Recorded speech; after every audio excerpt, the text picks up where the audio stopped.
सुधा एक बोनी लड़की थी जिसे हमेशा से ही बोनी होने के ताने मिला करती। सुधा की सास सरिता भी उसे बोनी बोलकर खूब उसका मजाक उड़ाया करती। ऐसे ही एक दिन सुधा बाजार में सब्जियां लेने जा रही थी। तभी एक आदमी हाथ में झंडा लिए आता है और सुधा को देते हुए बोलता है, अरे ले ये लो बेटा, 26 जनवरी आने वाली है ना, तो आप अपने घर में लगाना, ठीक है? और हाँ, अपने दोस्तों के साथ अच्छे से 26 जनवरी मनाना। वैसे कौन से स्कूल में पढ़ती हो बेटा तुम? भाई साहब, मैं किसी स्कूल में नहीं पढ़ती हूँ और आपको कोई गलतफहमी हुई है। बेटा, मैं तुमसे उम्र में बहुत ज्यादा हूँ, तो तुम मुझे भाई साहब क्यों कह रही हो? हाँ, ओ लगता है ना तुम्हें तुम्हारे मम्मी पापा ने तमीज नहीं सिखाई। चलो कोई बात नहीं, हम सिखाएंगे आपको तमीज। देखो बेटा, हमसे जो बड़े होते हैं ना, उन्हें हम अंकल कहते हैं या आंटी कहते हैं। कुछ पता नहीं है क्या आपको? भाई साहब, आप मेरी अंकल नहीं लगोगे तो मैं आपको अंकल कैसे बोल दूं? बेटा, आपके मम्मी पापा कहाँ हैं? ऐसे बाजार में अकेले नहीं घूमते हैं। बताओ, घर कहाँ है आपका? मैं आपको घर छोड़ कर आता हूँ। आपके मम्मी पापा परेशान होंगे आपके लिए। चलिए, मैं आपको घर छोड़ देता हूँ। वैसे भी आजकल ना गंदे अंकल आंटियाँ घूमते हैं, आपको बोरी में डाल के लेके चले जाएंगे। अरे भाई साहब, आपको कितनी बार बोलना पड़ेगा? आप गलत समझ रहे हो, मैं कोई बच्ची नहीं हूँ। हर बच्चे यही कहते हैं कि हम बड़े हो चुके हैं, लेकिन बच्चे तो बच्चे होते हैं ना बेटा। चलो, आपका घर ढूंढते हैं। एक मिनट, आप तो मुझे अपना घर बताओगी नहीं, क्योंकि आपको पता होता तो आप अपने घर पे होती। चलो, हम ना पुलिस स्टेशन चलते हैं और वहाँ जाकर पुलिस अंकल से बोलेंगे कि वो आपके मम्मी पापा को ढूंढे, ठीक है? चल, पता चल जाएगा आपका घर कहाँ है। वो आदमी जबरदस्ती सुधा को पुलिस स्टेशन लेकर जाने लगता है। तभी बीच रास्ते में सुधा की सास सरिता उन्हें मिल जाती है और वो अजनबी आदमी के साथ अपनी बहू को देखकर सरिता कहती है, अरे कौन हो आप भाई साहब, और आप मेरी बहू को कहाँ लेकर जा रहे हो? बहू तो बाजार सब्जी लेने गई थी या गुलछर्रे उड़ाने? कितना टाइम हो गया है, तुझे कुछ पता भी है? बहू? अरे बहन जी, शर्म आती है आपको कि नहीं आती है? एक छोटी बच्ची को अपनी बहू बना लिया आपने। अरे खेलने कूदने की उम्र थी इसकी और आपने काम पकड़ा दिया। शर्म आनी चाहिए आपको। आपको तो सबक मैं सिखाऊंगा। अरे एक बच्ची का बाल विवाह करवा दिया आपने, शर्म तो आपको आई नहीं होगी उस टाइम। अरे शर्म तो आई नहीं होगी आपको उस समय। एक बच्चे की जिंदगी बर्बाद कर दिया आपने। अभी पुलिस को फोन करता हूँ, उनको सब बताता हूँ, उसके बाद आपकी अकल को ठिकाने वो लगाएंगे। भाई साहब, अकल ठिकाने पर मेरी सास की नहीं बल्कि आपकी नहीं है। अरे मैं कोई बच्ची नहीं हूँ, मेरी बस हाइट ही छोटी है और आप किसी की पूरी बात सुने बिना कैसे उसे कुछ भी बोलने लग गई? क्या हाइट छोटी है? इसका मतलब आप बड़ी है? इसका मतलब बहू, इन्हें भी गलतफहमी हो गई। अरे अरे भाई साहब, इसमें आपकी कोई गलती नहीं है। वो तो मेरी बहू ही बोनी है, जो कोई भी इसे देखता है तो यही समझ लेता है कि ये बच्ची है। बहन जी, एक बोनी लड़की को अपनी बहू बना लिया आपने। अरे अच्छी अच्छी लड़कियां क्या मर गई थी? हाँ? अरे मैंने तो सोचा था ये बच्ची है, इसे झंडा दे रहा था इसको। अब मुझे क्या पता ये तो बोनी है। कोई बात नहीं भाई साहब, हमें भी शुरू शुरू में ऐसे ही लगा था, लेकिन अब तो आदत हो गई है और लड़की तो ये भी ठीक ठाक ही है। बस भगवान ने इसकी थोड़ी हाइट अपने पास ही रख ली। माँ जी, आप किसी अजनबी के आगे मेरे ऊपर कैसे हंस सकती हो? मैं आपकी ही बहू हूँ, ऐसे अच्छा थोड़ी ना लगता है। दूसरे लोग तो मजाक बनाते ही हैं और आप भी मजाक बना रही हो। बहुत सच्चाई हम भले ही जानते हैं, लेकिन हंसी तो कभी भी छूट ही जाती है ना। सुधा को अपनी सास और उस आदमी की बातें सुनकर बहुत बुरा लगता है और वो घर आते ही अपने कमरे में चली जाती है और रोने लगती है। भगवान जी, क्यों आपने मुझे बौना बनाया? इस दुनिया को तो आजादी मिल गई, लेकिन हम बौने लोगों को आज तक सुनना पड़ता है। कोई दूसरा बोले तो हमें भले ही बुरा न लगे, लेकिन अपने ही घर वाले बोलते हैं। सुधा खुद को बहुत समझाती है और फिर अपने कमरे से बाहर आती है और घर का सारा काम करने लगती है। कुछ दिनों के बाद सरिता अपनी पड़ोसन विमला के साथ बैठकर मूंगफली खा रही थी। तभी सुधा झाड़ू लगाते हुए बाहर हॉल में आती है और सुधा को देखकर विमला कहती है, अरे सरिता, अपनी बहू को 26 जनवरी वाले दिन भेज दियो। अरे बच्चे को सब लोग टॉफी केक देते रहते हैं ना, और तेरी बहू तो वैसे भी बच्ची लगती है, तो इसे भी मिल जाएगा। विमला, तू बोले तो मैं एक पन्नी लेकर भेज देती हूँ ना। ये तो और सही कहा सरिता तूने। सरिता, तेरी बोनी बहू के हाथ में तो सही में झाड़ू ही नहीं आ रहा। देख कितनी मुश्किल हो रही है बेचारी को झाड़ू उठाने में। अरे बहू, कोई ज्यादा दिक्कत तो नहीं है ना? आंटी जी, मुझे तो कोई ज्यादा दिक्कत नहीं है, लेकिन लगता है आपको ही बहुत ज्यादा दिक्कत है। तभी तो हर वक्त मुझे बौने होने का ताना देती रहती हूँ। मैं कोई आपका राशन तो खाती नहीं हूँ। बहू, यही तो दिक्कत है कि तू कुछ खाती ही नहीं है। पता नहीं तेरी माँ भी कैसी ही होगी। बताओ, तुझे कुछ खिलाया पिलाया होगा भी या नहीं? वैसे कुछ भी कहो, तुझे सास तो काफी अच्छी मिल गई है। विमला की बातें सुधा को बहुत ज्यादा बुरी लगती है और वो वहाँ से तुरंत एक पार्क में चली जाती है जहाँ एक बोना लड़का रो रहा था जिसका नाम राहुल था। सुधा उसके पास जाती है और बोलती है, क्या हुआ तुम्हें? तुम रो क्यों रहे हो? सब ठीक तो है ना? जब कोई तुम्हारा हर बात में मजाक बनाएगा ना, तब पता चलेगा तुम्हें। अरे मैं बोना हूँ तो इसमें मेरी क्या गलती है? सब लोग मुझे ही क्यों इतना कोसते हैं? तुम भी बौने हो? तुम भी का क्या मतलब है? इसका मतलब तुम भी बोनी हो? हाँ, मैं बौनी हूँ और तुम्हारी तरह सब लोग मुझे भी बहुत कुछ सुनाते हैं। कभी कभी तो इतना ज्यादा बुरा लगता है ना कि मन करता है मैं सब कुछ छोड़कर कहीं दूर चली जाऊँ जहाँ कोई कुछ न कहे। हाँ, बिल्कुल सही कह रही हो तुम। तुम्हें पता है, मेरे तो काफी सारे दोस्त भी हैं, लेकिन वो सब भी मेरी तरह ही बोने हैं और उनके आसपास के लोग भी उन्हें बोना कहते रहते हैं। वो सब भी हमारी तरह ऐसे ही रोते हैं। कितना बुरा लगता है ना जब कोई हमें ऐसे तंग करता है। तो हम लोगों की कोई वैल्यू नहीं होती है। कोई कुछ भी बोलकर चला जाता है, कैसे भी बर्ताव करता है हमारे साथ। कभी कभी तो हमारा परिवार भी हमें समझता ही नहीं है। खैर छोड़ो, अब हम इसका कुछ भी नहीं कर सकते हैं। आदत सी हो गई है। वैसे हम कुछ कर सकते हैं। अभी 26 जनवरी आ रही है ना, हमारा संविधान लागू हुआ था, तो हम बस बौने लोग मिलकर इस पार्क में अच्छे से गणतंत्र दिवस मनाएंगे। तुम क्या कहना चाहती हो? मुझे तुम्हारी कोई बात समझ में नहीं आ रही है। देखो, हर कोई हमारे बौने होने का तो मजाक बनाता ही है और हमें बोल देते हैं कि हम बच्चे लग रहे हैं। तो हम सब बौने लोग मिलकर क्यों ना अपना अलग से 26 जनवरी मनाएं? कितना अच्छा रहेगा ना? मुझे तुम्हारी बात कुछ कुछ तो समझ में आई, लेकिन तुम अगर कुछ हम दोनों लोगों के लिए सोच रही हो तो मैं भी तुम्हारे साथ ही हूँ। राहुल और सुधा मिलकर अब सब बोनों के लिए मिलकर 26 जनवरी की तैयारी करते हैं और जब 26 जनवरी का दिन आता है तो सारे बोने लोग वहाँ इकट्ठा होते हैं और सुधा कहती है, आज हम सब लोग यहाँ 26 जनवरी मनाने के लिए आए हैं। हम लोगों का अगर कोई मजाक भी बनाता है ना, तो इसका मतलब ये नहीं है कि हम सब कुछ मनाए ही ना। आज हम यहाँ 26 जनवरी मनाने आए हैं। काफी बोने लोग आए थे और उन्हें देखकर आसपास के मोहल्ले वाले भी आ रहे थे। सभी लोग खुशी खुशी 26 जनवरी मना रहे थे। सुधा को भी बहुत अच्छा लगता है।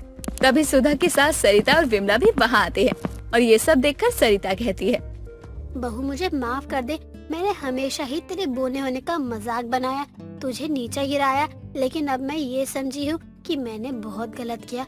तुम सब लोग जो बोने हो उसमें तुम्हारी तो कोई गलती नहीं है ना, लेकिन फिर भी दुनिया के ताने तुम सबको सुनने पड़ते हैं। हाँ बहू, मुझे भी माफ कर दे। आज जब इतने सारे बौने लोगों को अपना अलग 26 जनवरी बनाते देखा तो मुझे भी यही लग रहा है मैंने कितना गलत किया। तूने अकेला इतना सब कर लिया। बहू, मुझे ये देखकर बहुत अच्छा लगा।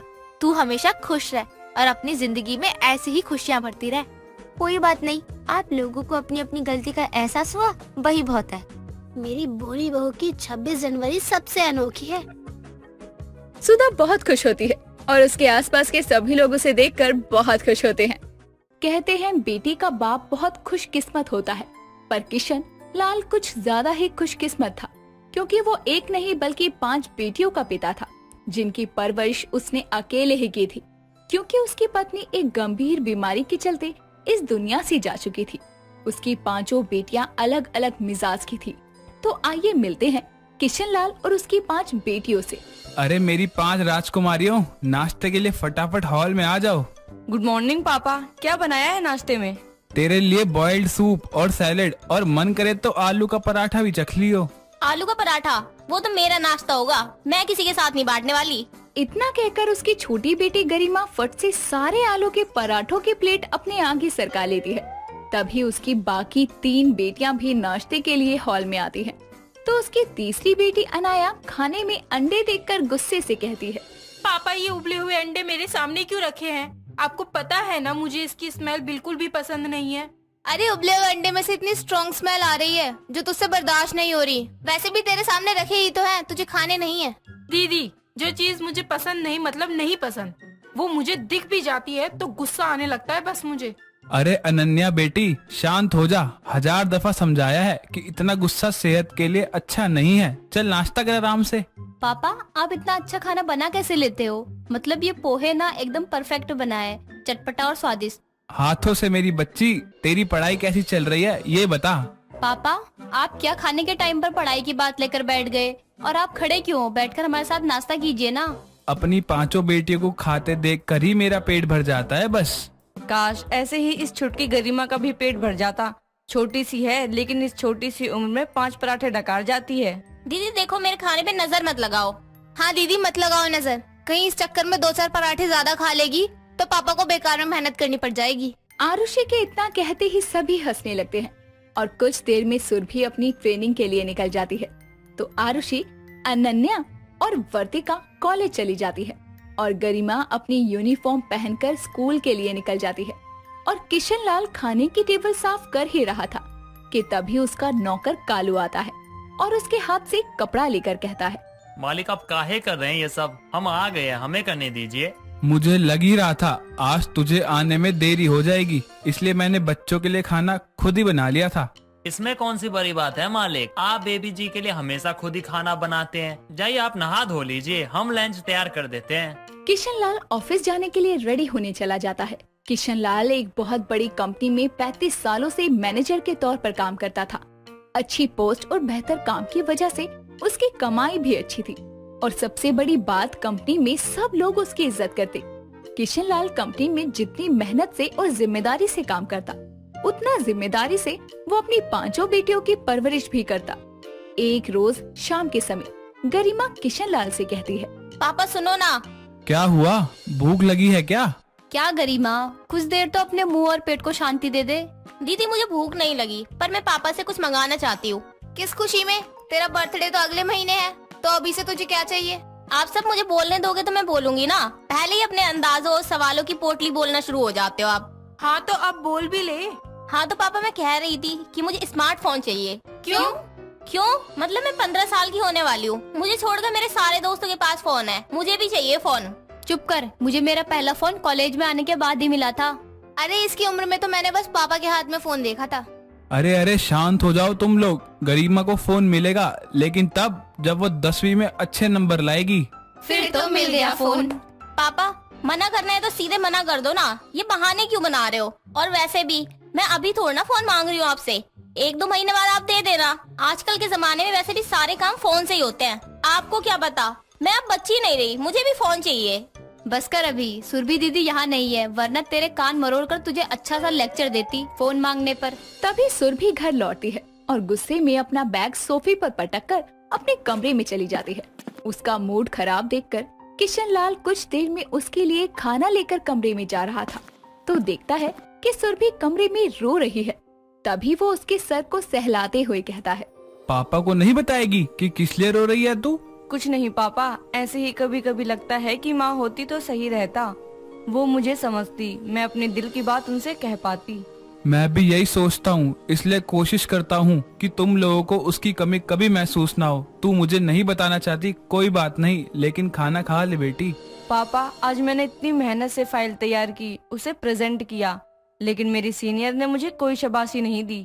बेटी तो ऐसे निराश नहीं होते, हिम्मत मत हार तू, बस मेहनत करती जा। तेरे सीनियर की शाबाशी तय नहीं करेगी कि तेरा काम अच्छा था या नहीं, इसलिए काम करो, फल की चिंता नहीं। इतना कहकर वो अपनी बेटी के आंसू पोंछता है और उसे अपने हाथों से खाना खिलाता है। समय बीतता है और गरिमा का जन्मदिन आता है, जिसे उसका पूरा परिवार मिलकर धूमधाम से मनाता है।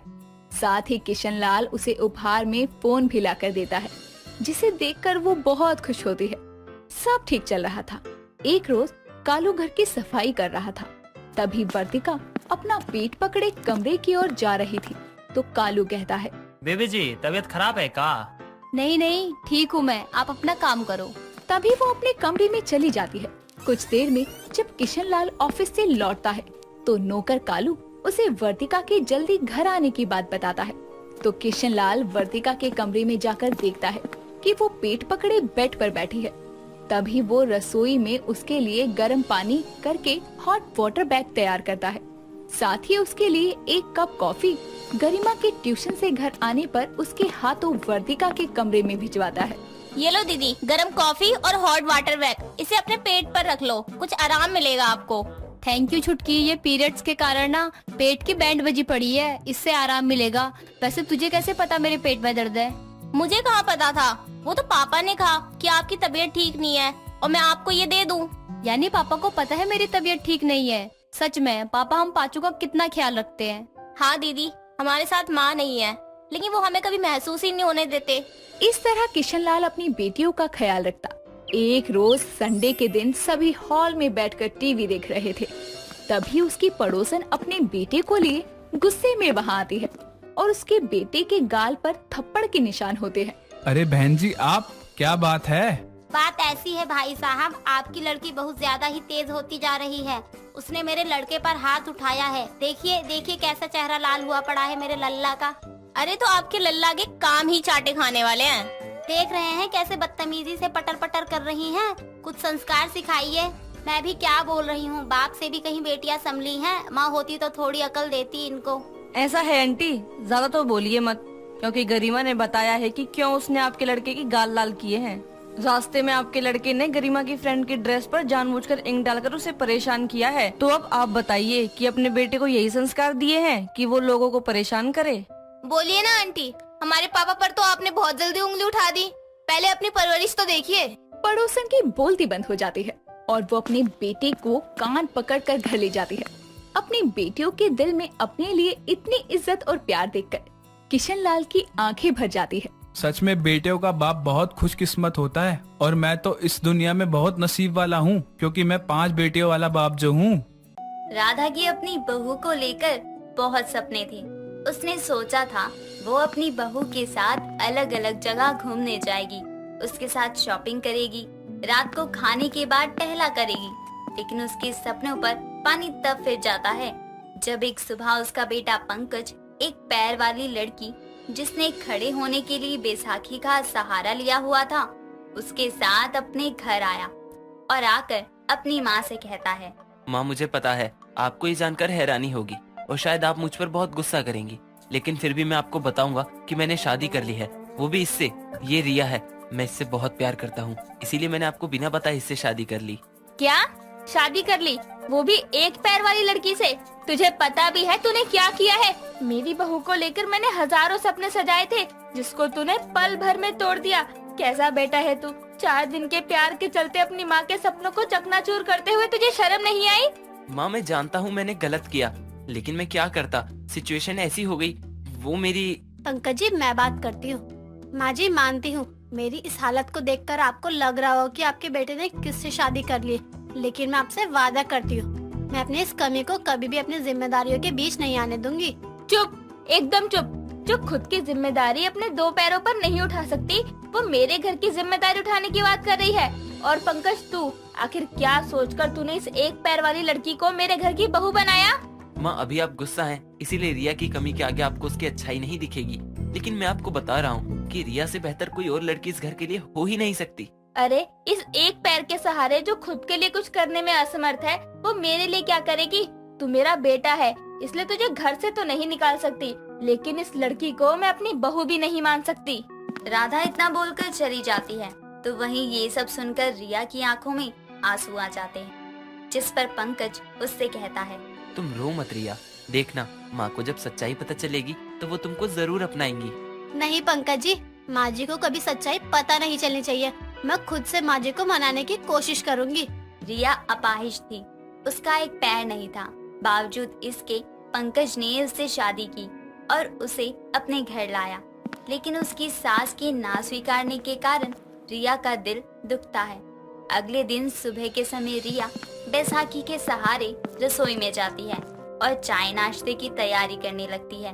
इतने में हॉल में बैठी राधा के पास उसकी पड़ोसन माया आती है, जो उससे कहती है, क्या बात है राधा बहन, घर में छुपी बैठी हो, पार्टी वार्टी देने से बचना चाहती हो क्या?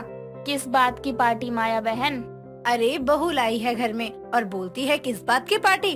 अरे पूरा मोहल्ला जानता है और पूरे मोहल्ले ने देखा है कि कल तेरा बेटा एक लड़की के साथ आया था, लेकिन ये बात समझ नहीं आ रही कि तेरा बेटा ऐसे छुपकर शादी करके क्यों आया? लड़की को भगा कर लाया है क्या? भगाकर? अरे वो भागने लायक ही कहाँ है। मेरे बेटे ने मेरे सपनों को चकनाचूर करके जिस लड़की से शादी की है वो एक पैर वाली है, दूसरा पैर है ही नहीं उसका, तो कहाँ से भागेगी?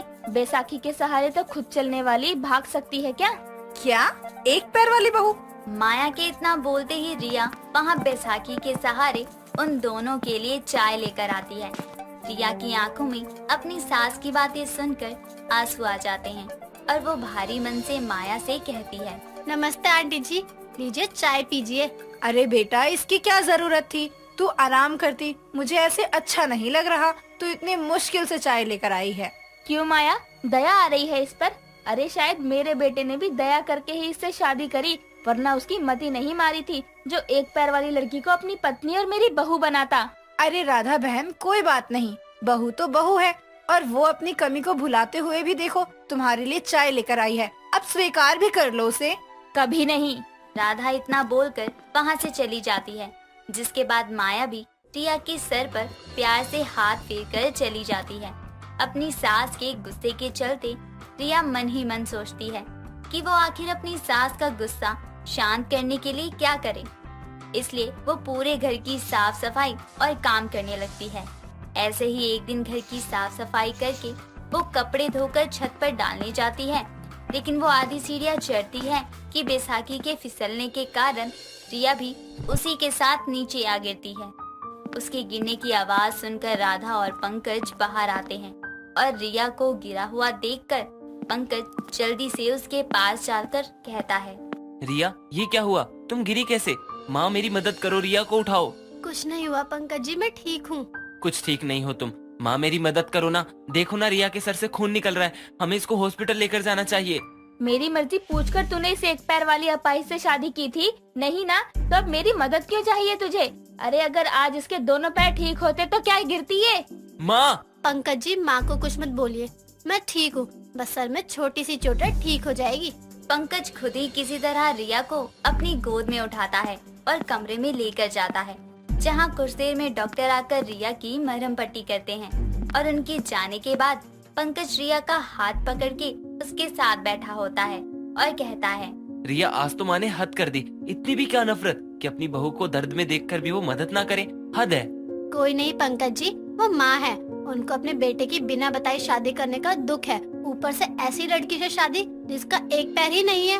लेकिन इसके पीछे का कारण तो वही है ना। मुझे याद है 2 महीने पहले पंकज अपनी गर्लफ्रेंड रिया के साथ कार ड्राइव करके किसी काम से जा रहा था। तभी उसकी माँ का फोन आता है, जिस पर पंकज जल्दी से फोन उठाकर कान पर लगाते हुए कहता है, माँ, मैं अभी ड्राइव कर रहा हूँ, आपको 1 घंटे में फोन करता हूँ। पंकज इतना बोलकर फोन काट देता है, लेकिन राधा ऐसे पंकज के फोन काटने पर कहती है, कैसा बेटा है, माँ की बात सुने बिना ही उसका फोन काट दिया। कोई नहीं, मैं भी उसकी माँ हूँ, तब तक फोन करती रहूंगी जब तक उठा नहीं लेता। इतना बोलकर राधा बार बार पंकज को फोन मिलाने लगती है। ये देखकर उसके साइड में बैठी रिया कहती है, माँ को कोई जरूरी काम होगा, उठा लो फोन, क्या मैं उठाऊं? नहीं, माँ को मैंने भी बताया नहीं है हमारे बारे में। तुम्हारी आवाज सुनकर भड़क जाएंगी, लेकिन पता नहीं इनसे वेट क्यों नहीं हो रहा है। यहाँ साइड में गाड़ी लगाने की भी जगह नहीं है। पंकज इतना बोलकर ड्राइव करते हुए ही फोन उठाने लगता है, लेकिन फोन उठाते हुए उसका ध्यान सामने से हट जाता है और अचानक ही एक तेज रफ्तार गाड़ी से उसकी टक्कर हो जाती है। इस एक्सीडेंट में पंकज और रिया की जान तो नहीं जाती, लेकिन रिया को अपने एक पैर से हाथ धोना पड़ता है। अगर उस दिन माँ बार बार फोन नहीं करती तो फोन उठाने के चक्कर में हमारा एक्सीडेंट नहीं होता। माँ को तो ये तक नहीं पता कि उनके बेटे का एक्सीडेंट हुआ था। 1 हफ्ते तक मेरा फोन बंद था और जब ऑन हुआ तो माँ ने ये नहीं पूछा कि मैं कैसा हूँ, बस ये पूछा फोन क्यों नहीं किया। कोई नहीं पंकज जी, उस एक्सीडेंट में हम बच गए, यही बहुत है हमारे लिए। लेकिन मेरी गलती की सजा तुम्हें मिली। मैंने फोन ना उठाना चाहा होता तो तुम्हारे दोनों पैर ठीक होते, माँ भी तुमको अपना लेती। लेकिन अब ना वो तुमको अपना रही हैं, ऊपर से दूसरों के आगे भी जलील करने का कोई मौका नहीं छोड़ती। रिया का एक पैर पंकज की लापरवाही से गया। ये बात उसके कमरे के बाहर खड़ी राधा ने सुनी तो उसकी आंखों से आंसू बहने लगे। उसको अपने किए पर पछतावा तो हुआ ही, साथ ही वो एक माँ होने के फर्ज को भी अच्छे से नहीं निभा पाई। उसे इसका दुख भी हुआ। ये सुनकर वो अपने कमरे में जाती है और खुद को बंद करते हुए कहती है, कैसी माँ हूँ मैं, अपने बेटे के इतने दिन गायब होने पर ये तक नहीं पूछा कि वो कैसा है। अगर उस एक्सीडेंट में उसे कुछ हो जाता तो मैं क्या करती। और बहू, उसको मैंने कितना सुनाया, उसके खुद के पैरों पर ना खड़े होने का कितना मजाक बनाया, जबकि उसके पैर तो मेरे ही कारण गए।